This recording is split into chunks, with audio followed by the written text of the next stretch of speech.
Assalamualaikum warahmatullahi wabarakatuh dan shalom. Pada video kali ini saya akan kembali mengerjakan tugas ketiga dari tarifikasi perdagangan internasional. Perkenalkan, nama saya Desi Datu Tasik dengan NIM 225790008. Nah, kita langsung saja masuk dalam soal yang pertama, yaitu bagaimana Anda dapat menerapkan pemahaman tentang tujuan kebijakan tarifikasi untuk menganalisis efektivitas perlindungan industri dalam negeri di Indonesia. Untuk menerapkan pemahaman tentang tujuan kebijakan tarifikasi untuk menganalisis efektivitas perlindungan industri dalam negeri di Indonesia, kita dapat mengikuti langkah-langkah berikut. Yang pertama yaitu identifikasi tujuan utama kebijakan tarif. Mulailah dengan mengidentifikasi tujuan utama dari kebijakan tarif di Indonesia. Biasanya tujuan ini mencakup perlindungan industri dalam negeri, meningkatkan pendapatan negara, dan mengendalikan inflasi. Kemudian yang kedua yaitu analisis dampak terhadap industri dalam negeri.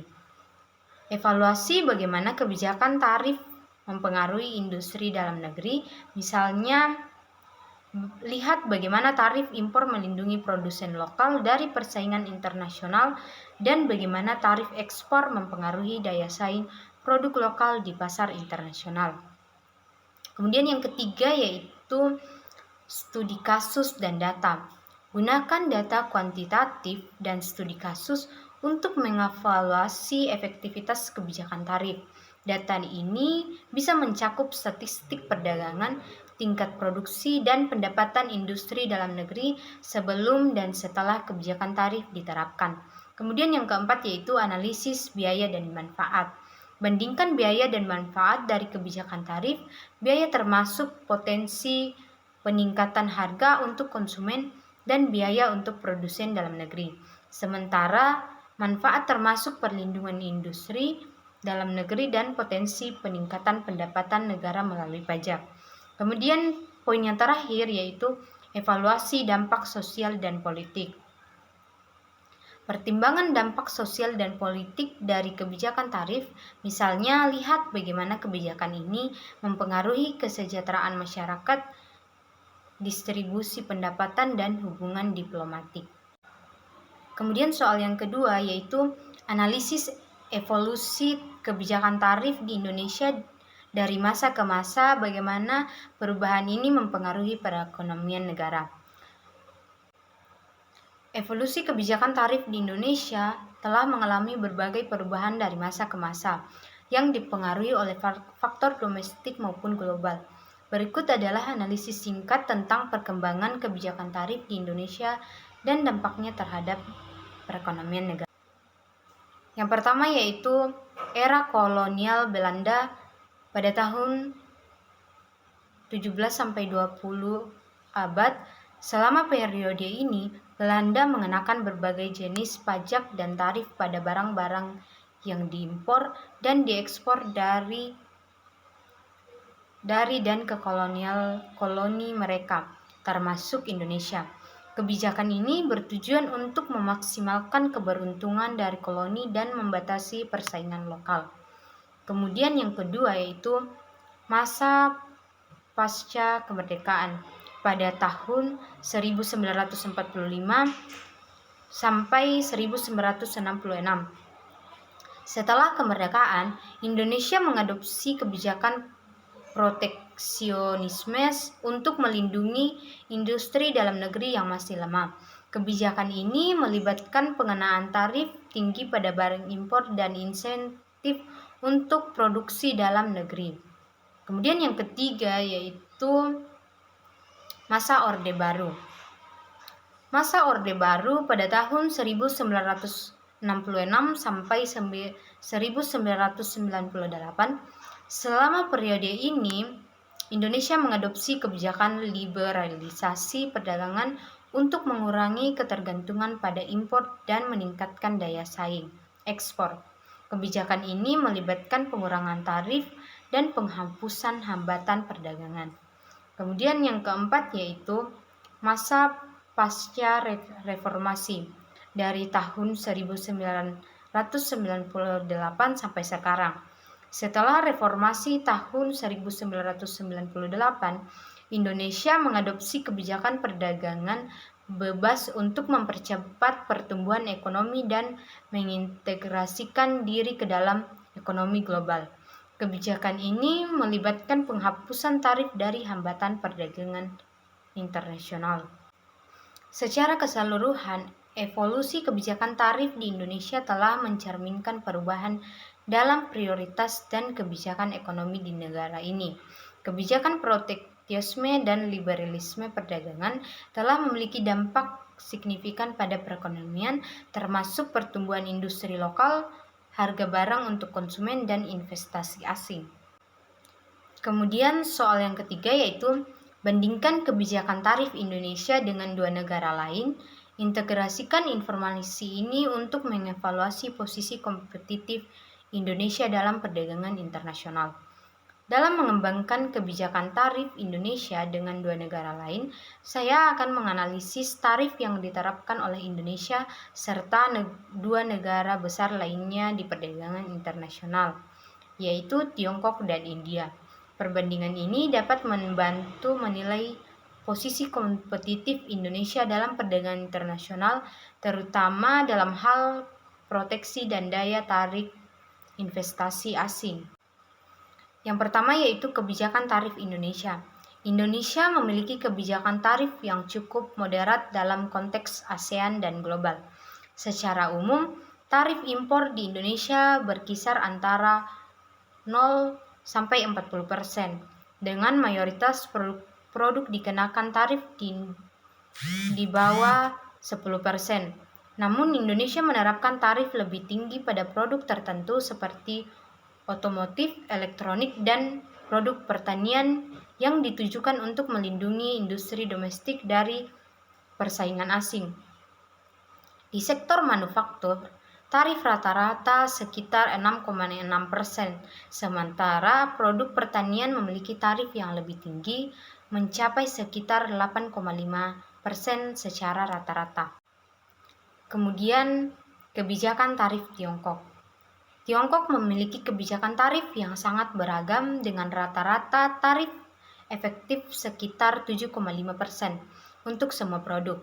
Meski lebih tinggi untuk barang-barang pertanian, pemerintah Tiongkok kerap mengurangi tarif untuk produk-produk yang menjadi bagian dari rantai pasokan global serta bahan baku dan komponen teknologi. Tiongkok juga aktif menandatangani perjanjian perdagangan bebas dengan banyak negara, misalnya dalam kerangka Regional Comprehensive dan Economic Partnership. Kemudian yang ketiga yaitu kebijakan tarif di India. India memiliki kebijakan tarif yang relatif proteksionis dibandingkan dengan Indonesia dan Tiongkok. Tarif rata-rata India sekitar 15% dengan produk tertentu seperti otomotif, elektronik, dan pertanian. Dikenakan tarif yang jauh lebih tinggi, bahkan mencapai 100% untuk produk agrikultur. Kebijakan ini bertujuan untuk melindungi industri domestik dari persaingan luar dan mendorong pertumbuhan industri lokal. Evolusi posisi kompetitif Indonesia. Jika dibandingkan dengan Tiongkok dan India, kebijakan tarif di Indonesia cenderung moderat dan seimbang antara proteksi industri domestik dan keterbukaan terhadap perdagangan internasional. Indonesia berusaha menjaga daya saing internasional dengan terlibat dalam banyak perjanjian perdagangan bebas, sementara tetap mempertahankan tarif yang lebih tinggi pada beberapa sektor strategis seperti pertanian dan otomotif. Namun jika dibandingkan dengan Tiongkok, Indonesia masih kurang kompetitif dalam hal menarik investasi asing di sektor manufaktur, karena Tiongkok telah menciptakan lingkungan yang sangat menguntungkan bagi produksi global dengan tarif impor yang lebih rendah pada bahan baku dan komponen. Di sisi lain, dibandingkan dengan India, Indonesia lebih menarik bagi pelaku bisnis internasional karena tarifnya yang lebih rendah dan keterlibatan aktif dalam integrasi ekonomi regional. Kemudian soal yang keempat yaitu bagaimana kebijakan tarifikasi dapat digunakan sebagai alat negosiasi yang efektif dalam perundingan internasional dan berikan contoh yang konkret.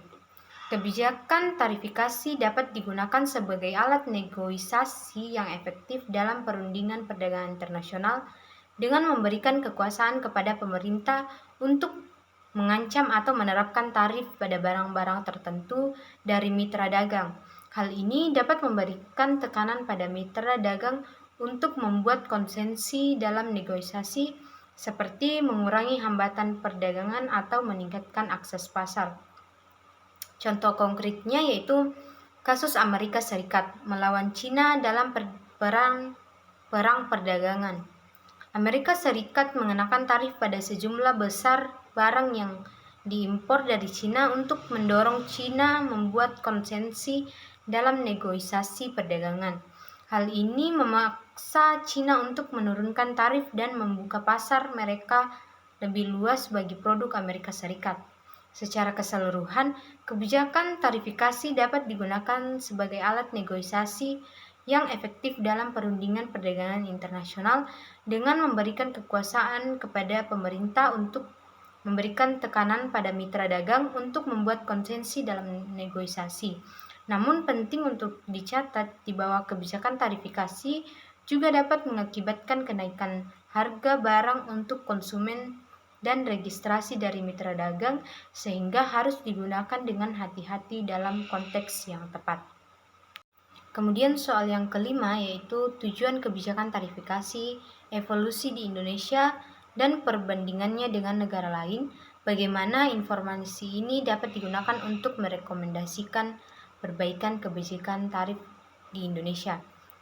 Informasi tentang tujuan kebijakan tarif, evolusi di Indonesia, dan perbandingannya dengan negara lain dapat digunakan untuk merekomendasikan perbaikan kebijakan tarif di Indonesia dengan memberikan wawasan tentang apa yang telah berhasil dan tidak berhasil dalam kebijakan tarif di masa lalu. Berikut beberapa cara informasi dapat digunakan untuk merekomendasikan perbaikan kebijakan tarif di Indonesia. Yang pertama yaitu menyesuaikan tujuan kebijakan tarif. Informasi tentang tujuan kebijakan tarif di masa lalu dapat membantu mengidentifikasi tujuan yang paling efektif dalam melindungi industri dalam negeri dan mendorong pertumbuhan ekonomi. Berdasarkan informasi ini, kebijakan tarif di Indonesia dapat disesuaikan untuk fokus pada tujuan yang paling penting dan relevan dengan kondisi ekonomi saat ini. Kemudian soal yang kedua yaitu mengadopsi pendekatan yang lebih terbuka. Informasi tentang perbandingan kebijakan tarif di Indonesia dengan negara lain dapat membantu mengidentifikasi pendekatan yang lebih terbuka dan pro perdagangan, seperti yang diadopsi oleh Cina. Hal ini dapat membantu mengurangi ketergantungan pada impor dan meningkatkan daya saing ekspor. Kemudian yang ketiga yaitu mengoptimalkan kebijakan perdagangan bebas. Informasi tentang pembandingan kebijakan tarif di Indonesia dengan negara lain dapat membantu mengidentifikasi praktik terbaik dalam mengadopsi kebijakan perdagangan bebas. Kemudian yang keempat yaitu meningkatkan transparansi dan akuntabilitas. Informasi tentang evolusi kebijakan tarif di Indonesia dapat membantu mengidentifikasi area di mana transparansi dan akuntabilitas dapat ditingkatkan. Hal ini dapat membantu memastikan bahwa kebijakan tarif disesuaikan dengan kebutuhan dan tujuan ekonomi negara. Nah, itulah penjelasan dari kelima soal tadi. Mohon maaf jika ada salah kata. Wassalamualaikum warahmatullahi wabarakatuh dan shalom.